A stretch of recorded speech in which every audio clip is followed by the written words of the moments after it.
ଓଡ଼ିଶା ସରକାରଙ୍କ ନାରୀ ସଶକ୍ତିକରଣର ପ୍ରାୟୋଜିତ କାର୍ଯ୍ୟକ୍ରମ ସାପ୍ତାହିକ ଆତ୍ମ ସୁରକ୍ଷା ତାଲିମ ଶିବିର ଆସିକା ବିଜ୍ଞାନ ମହାବିଦ୍ୟାଳୟରେ ଉଦ୍ଯାପିତ ହୋଇଯାଇଛି। ଏହି ତାଲିମ ଶିବିର ପ୍ରଥମ ଦିବସରେ ମହାବିଦ୍ୟାଳୟର ଅଧ୍ୟକ୍ଷ ଡକ୍ଟର ଜୀବାନନ୍ଦ ତ୍ରିପାଠୀ ଉଦ୍ଘାଟନ କରିଥିବା ବେଳେ ଭାରପ୍ରାପ୍ତ ଅଧ୍ୟକ୍ଷ ଡକ୍ଟର ସନ୍ତୋଷ କୁମାର ଚୌଧୁରୀଙ୍କ ଅଧ୍ୟକ୍ଷତାରେ ଏବଂ କାର୍ଯ୍ୟକ୍ରମର ସଂଯୋଜିକା ସୁଶ୍ରୀ ମିନତୀ ବେହେରାଙ୍କ ସଂଯୋଜନାରେ ଉଦ୍ଯାପିତ ହୋଇପାରିଥିଲା।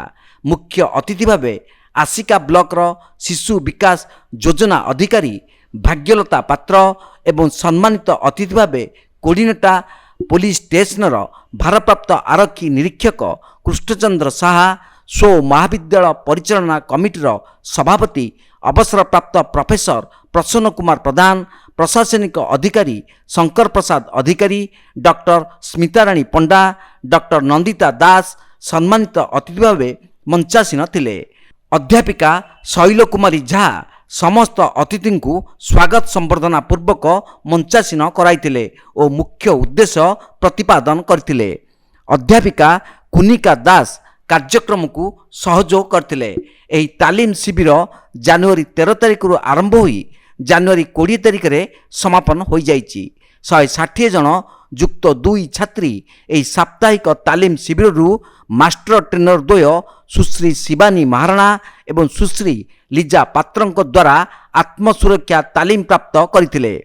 ଆଜିର କୁତ୍ସିତ ମନୁଷ୍ୟ ସମାଜରେ ନାରୀମାନଙ୍କ ପ୍ରତି ହେଉଥିବା ଅହେତୁକ ଯୌନ ଉତ୍ପୀଡ଼ନ, ଅତ୍ୟାଚାର, ବ୍ୟଭିଚାର, ଅଶ୍ଳୀଳ ମନ୍ତବ୍ୟ, ପାରିବାରିକ ହିଂସା, ଯୌତୁକ ନିର୍ଯାତନା, ଏସିଡ୍ ମାଡ଼, ଅସଦାଚରଣ ଇତ୍ୟାଦି ବୈମାନସିକ ଆଚରଣ ତଥା କାର୍ଯ୍ୟକଳାପରୁ ବର୍ତ୍ତିବା ପାଇଁ ଏହା ଏକ ଓଡ଼ିଶା ସରକାରଙ୍କ ଅଭିନବ ଆୟୋଜନ ବୋଲି ସମସ୍ତ ଅତିଥି ନିଜର ମତ ସାବ୍ୟସ୍ତ କରିଥିଲେ।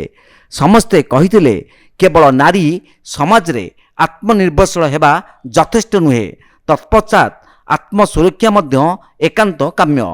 କୁତ୍ସିତ ତଥା ହୀନମନ୍ୟତା ପୁରୁଷ ସମାଜକୁ ଉଚିତ ଜବାବ ଦେବାକୁ ହେଲେ ଆତ୍ମସୁରକ୍ଷା ନିତାନ୍ତ ପ୍ରୟୋଜନ ବୋଲି ପ୍ରାୟ ସମସ୍ତ ମଞ୍ଚାସୀନ ଅତିଥି ଯୁକ୍ତି ବାଢ଼ିଥିଲେ। ଛାତ୍ରୀମାନଙ୍କ ମାନସିକ ତଥା ଶାରୀରିକ ବିକାଶରେ ମଧ୍ୟ ଆତ୍ମସୁରକ୍ଷା ତାଲିମର ଆବଶ୍ୟକ ଅଛି ବୋଲି କହିଥିଲେ।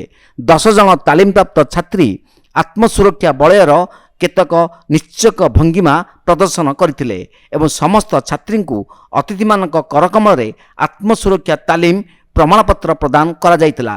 ପରିଶେଷରେ ଅଧ୍ୟାପିକା ସୁଶ୍ରୀ ରଶ୍ମିପ୍ରିୟା କାଲୋ ସମସ୍ତଙ୍କୁ ଧନ୍ୟବାଦ ଅର୍ପଣ କରିଥିଲେ। ଯାହା ଯାହା ଶିଖିଛ ସେଗୁଡ଼ା ମନେ ରହିଲ। ତମକୁ ଯଦି ଆଟାକ୍ ଆସିଲା, ଆଟାକ୍ କଲେ ତମେ ଶିଖିବନି। ଆମକୁ ଫାଷ୍ଟ ଗ୍ରୋଇଂକୁ ମାରିବାକୁ କହିଥିଲା, ମିଷ୍ଟେକ୍ ମାରିବାକୁ କହିଥିଲା। ଏଇ ସବୁ ନୁହଁ, ତମ ମାଇଣ୍ଡକୁ ସେତେବେଳେ ଯାହା ଆସିବ ତମେ ସେଇଟା ଆପ୍ଲାଏ କରିବ, ନାଇଁ କି ଟେକ୍ନିକ୍ ଅନୁସାରେ ଏଇଟା 1 ଏଇଟା 2 ଏଇଟା 3 ଏମିତି କେବେ ବି କରିବନି, ବୁଝିଲ। ଆସିକାରୁ ରଞ୍ଜନ କୁମାର ରାଉତଙ୍କ ରିପୋର୍ଟ, ତୀର୍ଥକ୍ଷେତ୍ର ଲାଇଭ୍।